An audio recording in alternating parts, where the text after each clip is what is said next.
Police असल्याची बतावणी करून नागरिकांना गंडा घालण्याचे अनेक प्रकार उघडकीस आलेत। नाशिकमध्ये मात्र तोतया IPS अधिकारी असल्याचं भासून नागरिकांना गंडा घालणाऱ्या महाभागाला पोलिसांनी अटक केली। पंतप्रधान कार्यालयात कामाला असल्याचं त्यानं सोशल मीडियावर जाहीर करून टाकलं होतं। अभिजित विजय पानसरे असं त्याचं नाव आहे। फेसबुक व्हॉट्सअपच्या माध्यमातून तो स्वतःचा प्रचार करीत असे।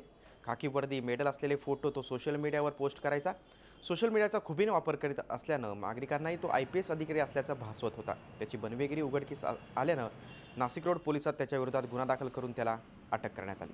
6 महिन्यांपूर्वी नाशिकच्या आर्टिलरी सेंटरमध्ये बनावट कागदपत्रे सादर करून सुरक्षेचे कवच भेदून लष्करात प्रवेश करणाऱ्या तोतया जवानांना अटक करण्यात आली होती। त्यानंतर थेट पंतप्रधान कार्यालयात कामाला असल्याचं सांगून तोतयागिरी करणाऱ्याला अटक झाल्यानं सुरक्षेचे गंभीर प्रश्न समोर आलेत।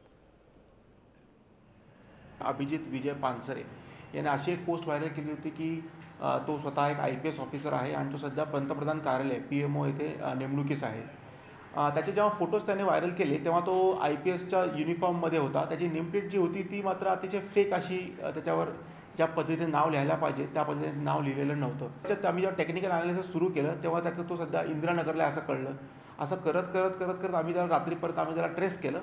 त्याच्यामध्ये आम्ही इम्पर्सोनिफिकेशन करत असल्याचा आरोप त्याच्यावर ठेवून आम्ही त्यावर गुन्हा दाखल केलेला आहे। काल त्याला आम्ही अटक देखील केलेली आहे।